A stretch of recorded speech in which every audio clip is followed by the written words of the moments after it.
ახლა ძალიან საინტერესო არის რას წარმოადგენს ომი და აქ არის რამდენიმე ხედვა. პირველი ითვლება რომ ომი ცუდია. რატომ? იმიტომ რომ ადამიანები კვდებიან, ეკონომიკები ინგრევა, სახელმწიფოები კრება და ასე შემდეგ. და ეს არის ძირითადი იდეოლოგია, რომელიც დღეს არის ასე ვთქვათ გაბატონებული და მიუხედავად ამისა ადამიანები მაინც ომობენ. ახლა იყო ესეთი ადვოკატი პრუსიაში, ბლუმჩლი, ვინმე, რომელმაც მთელი ტრაქტატი დაწერა ამის თაობაზე და გაუგზავნა შლიფენს.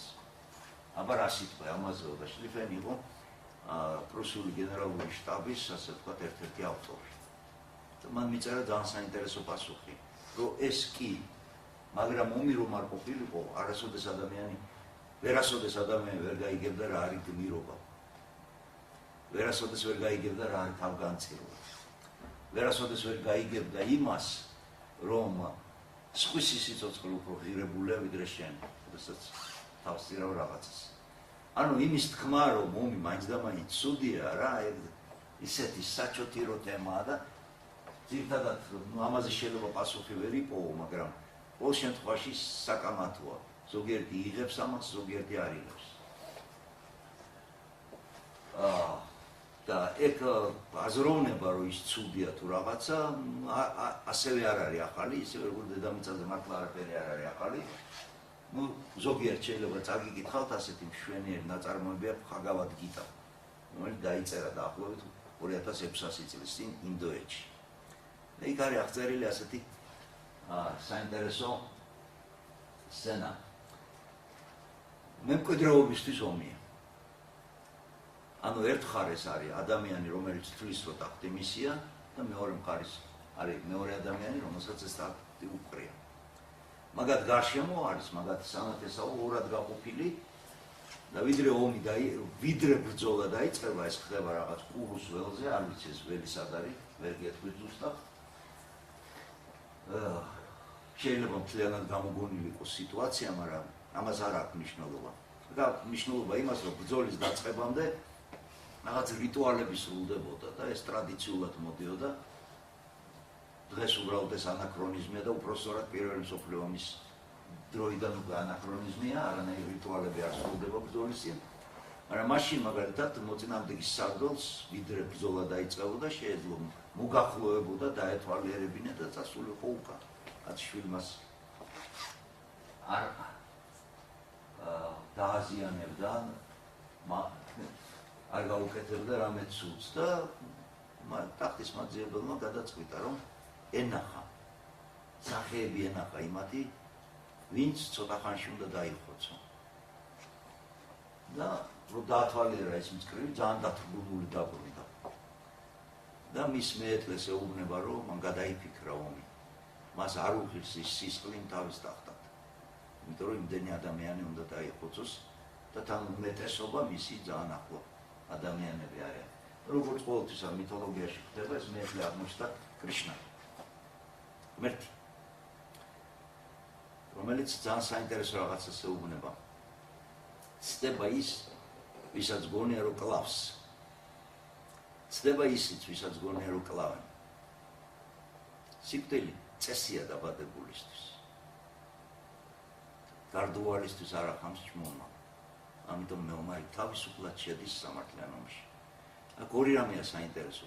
პირველი, შენ თუ ფიქრობ, რომ შენ კლავენ, ეს არის შეცდომა, ეს არის ცდარი აღქმა სინამდვილის. შენ არ კლავენ. ეს შენზე არ არის დამოკიდებული. უბრალოდ შენი დრო არ გათავდა. შენი მისია გამოწუყრე. და ვისი ხელითაც ეს ხდება, ის შენი მკვლელი კი არ არის. უბრალოდ მას ავალებს გამგება, მისი ხელით აღასრულებს რაც შენ ისედაც უნდა აღსრულებულიყავი, ხო? ეს ერთი მომენტი, ძალიან საინტერესო და მეორე მომენტი. პირველად ჩდება ასეთი სამართლიანი ომი. რას უნდა ნიშნავდეს ეს? როდის შეიძლება იყოს ომი სამართლიანი?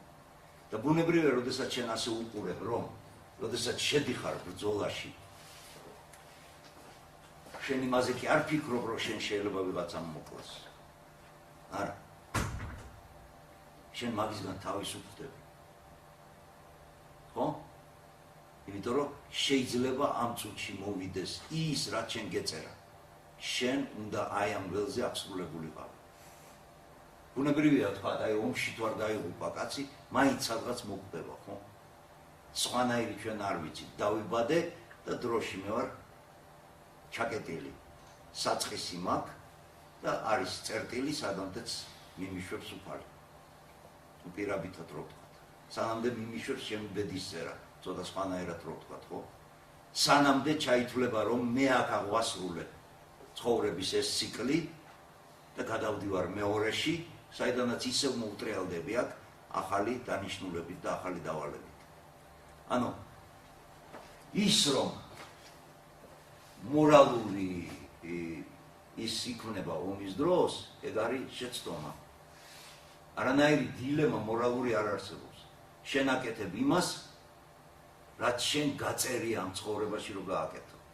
და ბუნებრივია ასეთი შეგნებით, როცა შედიხარ ომში და ძირითადად მე აღმოსავლური ფილოსოფია ეწყობა ამაზე, ხო? საკმაოდ უშიშარი ხარ. ნუ ყოველ შემთხვევაში ჩვენი გადასახედიდან და ჩვენი ასე ვთქვათ ხედვიდან ადამიანები, რომლებიც დაუფიქრებლად თავს იფეთქებენ ამ იდეოლოგიის ნაწილია, ხო?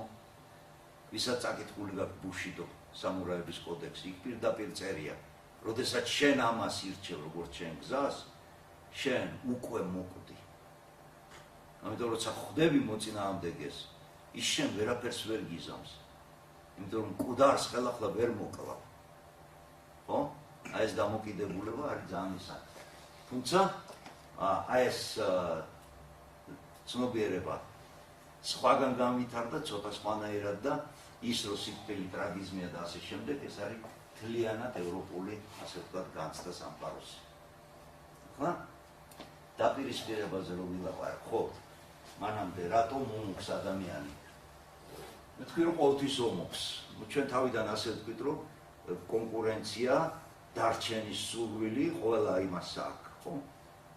ბრძოლა არსებობის გადარჩენისაკენ, მაშინ ეს ყოფილა ინსტინქტი. აი რაშია საქმე. და რა ინსტინქტია ეგ? თუ ინსტინქტია, მაშინ ბუნებრივია ამას თუ გადააბიჯა ადამიანმა, ის უკვე სხვა წარმომადგენელი იქნება ცხოველთა სამყაროსი, ცოცხალი სამყაროსი, ვიდრე ის არის დღეს. ნუ გარდუვალობა ამაზე გაკრეში ლაპარაკებთ და არის კიდე ცხოვრების წესი. არიან ადამიანები, რომლებისთვისაც ომი რეალურად დღესაც ცხოვრების წესია და არ არის აუცილებელი ესენი იყოს დიდი საგლები და რაღაცა, ხო? იცით თქვენ, უამრავ ადგილას დედამიწაზე არის გარკვეული ეგრეთ წოდებული ცხელი წერტილები და არიან ადამიანები, რომლებიც დაუფიქრებლად მიდიან. ხარეს თვითონ ირჩევენ. ან და შეიძლება სულ ერთიც იყოს, მთავარია ეს თავის ის დაიკმაყოფილოს, ხო? შეიძლება არა მარტო ეს თავის სამართლიანობის განცდა დაიკმაყოფილოს, ეს სხვა პლანია, მაგრამ მისთვის ომი არის ცხოვრების წესი. ხო? ნუ აქაც ისევე როგორც წინა შემთხვევაში, ხო, როდესაც მე ვილაპარაკე ამ მორალურ დილემაზე, აქ იმდენი საკამათო თემაა და ეს ითვლება ომის ფილოსოფიის ნაწილად და ფილოსოფიაში თქვენ იცით, მთავარია პრობლემა დაინახო და იმის ამოხსნა არ არსებობს. რატო არ არსებობს? იმიტომ რომ ხედვა ადამიანებისა იცვლება ადამიანამდე, ეპოქიდან ეპოქამდე, ადამიანები, რომლებიც ცხოვრობდნენ საუკუნის წინა საუკუნეებაში, წინა საუკუნის დასაწყისში, მაგალითად იგივე მამაჩემი, იგივე ბაბუაჩემი, ხო? და ადამიანები, რომლებიც ახლა მოდიან ცხოვრებაში, ხო? ბუნებრივია სამყაროს უყურებენ სხვადასხვანაირად, სხვადასხვა წარმოდგენები აქვთ მორალზე, სხვადასხვა წარმოდგენები აქვთ იმაზე თუ რა არის ღირსება და ასე შემდეგ. აი ეს ყველაფერი ბუნებრივია, მაგრამ ეს ყოველთვის იქნება კამათის ობიექტი და ვინც არ უნდა დაგისვათ კითხვა, ომი ცუდია თუ კარგი, მე რომ მეკითხებიან, მე ვამბობ ქართველებისთვის დღეს ომი არის ცუდი. რატომ? იმიტომ რომ შეიძლება აი ეს ციკლი თვით გადარჩენისა ვერ გავიაროთ თუ ცოტა არ მოგღუნიერთდით, ხო? ანუ მე რას ვამბობ? მე ვამბობ იმას, რომ ისევე როგორც დაჭერილ სჭირდება ჯერ მორჩენა, რომ მე ივარგოს ხელახლა ფრონტისათვის, აი ესეთ დღეშია ქვეყანა. ქვეყანას უნდა გაუჩერდეს ისევე სისხლის დენა, სადაც ზდის, ქვეყანა უნდა მოვიდეს ჯანზე, მე კი ბატონო იონოს. თუ კი აღმოაჩენს, რომ ეს არის აუცილებელი იმისთვის, რომ შემდეგ საუკუნეში თქვა სულ ცოტა ამ ენაზე ვილაპარაკოთ და არა იმ ენაზე, რომელსაც ვიღაცა თქვა გვასწავლის. ძალიან საინტერესო ტრაქტატი არის ბუშიდო. ეს არის იაპონელი სამურაების კოდექსი ღირსების. მეომარი თუ ხარ,